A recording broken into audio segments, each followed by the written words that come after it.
क्या हो अगर एक दिन पृथ्वी पर सभी मांसाहारी भोजन से अपने कांटे पीछे कर लें और शाकाहारी बन जाएं? एक स्वस्थ जीवन शैली के लिए, जानवरों की पीड़ा कम करने के लिए या फिर ग्लोबल वार्मिंग से लड़ने के लिए सभी अगर अपना कारण ढूंढ लें, एक जूसी बर्गर को, एक फूले हुए नर्म ऑमलेट को या फिर चीजी पिज्जा को ना कहने का, आइसक्रीम भी नो नो लिस्ट में चली जाए, क्या शाकाहारी डाइट इस ग्रह को क्लाइमेट चेंज से बचा लेगी? क्या ये हमारी सेहत सुधारेगा? हमारे मवेशियों का क्या होगा? आप देख रहे हैं क्या हो अगर, और ये है क्या हो अगर विश्व में सभी शाकाहारी हो जाएं तो। अकेले यूएस में 20 मिलियन शाकाहारी हैं। ये 2015 में शाकाहारी लोगों से 6 गुना ज्यादा है।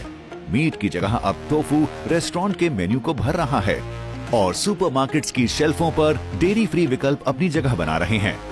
एक समय पर खाने में जो जरूरी हुआ करती थी वो अब आम होती जा रही है। क्या आप जानते हैं जानवरों से मिलने वाले भोजन करीब 1/4 ग्रीन हाउस गैस को फैलाने के जिम्मेदार हैं? उसमें से ज्यादातर गायों से आता है। हर साल विश्व भर के मवेशियों की जनसंख्या कार्बन फुटप्रिंट छोड़ती है, जो विश्व की सारी कारों, ट्रेनों, जहाजों और विमानों से होने वाले कार्बन डाइऑक्साइड के फैलाव के बराबर होती है। रुकिए, मवेशी वास्तव में ग्लोबल वार्मिंग में कैसे सहयोग करते हैं? विश्व में लगभग 1.5 बिलियन गायें हैं और हर गाय करीब 120 किलो मीथेन गैस हर साल छोड़ती है। वातावरण परिवर्तन के पैमाने पर मीथेन गैस का नकारात्मक प्रभाव कार्बन डाइऑक्साइड से 23 गुना ज्यादा है। ऊपर से मवेशी इस ग्रह पर खेती की सारी जमीन का 2/3 हिस्सा इस्तेमाल करते हैं। अगर हम सब शाकाहारी हो जाएं, तो हम उस चारागाह का ज्यादातर हिस्सा जंगलों और घास के मैदानों को फिर से बहाल करने में इस्तेमाल करेंगे, जिससे हवा में कार्बन डाइऑक्साइड कम हो सके। हम ज्यादा फसलें उगाने लगेंगे, जिससे हमारे खाने के सामानों में कमी न आए। मवेशियों से जुड़े गैस फैलाव 70% तक कम हो जाएंगे। पर उन खेतों के जानवरों का क्या होगा? मांसाहारी भोजन की डिमांड न होने पर कई जानवरों को मार दिया जाएगा या फिर छोड़ दिया जाएगा। कुछ जानवर जैसे कि भेड़ और सूअर शायद फिर से जंगली बन जाएं, पर उनकी संख्या मांसाहारी जानवरों की वजह से कम हो जाएगी। कुछ और जानवर जैसे कि ब्रॉयलर मुर्गे जंगल में गुजारा नहीं कर सकेंगे, क्योंकि वो तो अपने पूर्वजों से बहुत पहले ही अलग हो चुके हैं। उन्हें समझ नहीं आएगा कि क्या करना है।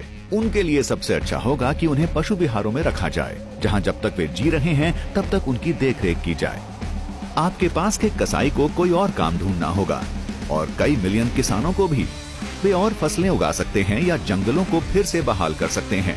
पर एक बड़े पैमाने पर ग्रामीण समुदाय जो आपको दूध, अंडे और मीट पहुंचाता था, उसे महत्वपूर्ण बेरोजगारी का सामना करना होगा। विकासशील देश जो अपना जीवन और व्यवसाय मवेशियों पर निर्भर रहकर बनाते हैं, उन्हें एक बड़ी आर्थिक रुकावट का सामना करना होगा। पर सभी थोड़े सेहतमंद हो जाएंगे, या फिर हम? शाकाहारी आहार आपको अपने आप सेहतमंद नहीं बनाता। शाकाहारी लोगों को अक्सर जरूरी पोषक तत्व नहीं मिलते। उन्हें अक्सर calcium, iron, vitamin D, zinc, vitamin B12 और ओमेगा 3 फैटी एसिड जैसे तत्व नहीं मिल पाते।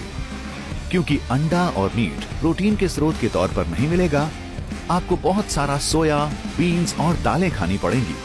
पर एक अच्छी डाइट के साथ हम कोरोनरी दिल की बीमारियों, स्ट्रोक और डायबिटीज से कम प्रभावित होंगे। वैश्विक मृत्यु दर 10% कम हो जाएगी। इसका मतलब हर साल 8 मिलियन कम मृत्यु होंगी और हेल्थ केयर और काम के दिनों पर हर साल $1 ट्रिलियन की बचत होगी।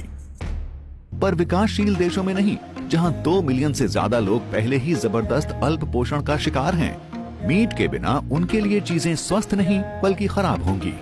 पूरे विश्व का ही शाकाहारी बन जाना बहुत ज्यादा हो जाएगा। पर जानवरों से मिलने वाले भोजन को अपने आहार में रखने का मतलब है कि अंत में हमें गैस के फैलाव का सामना करना होगा।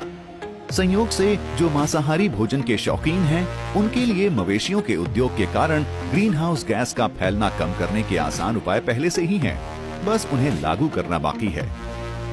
आप क्या करेंगे? क्या आप आज रात मीट बॉल पास्ता को ना कहेंगे?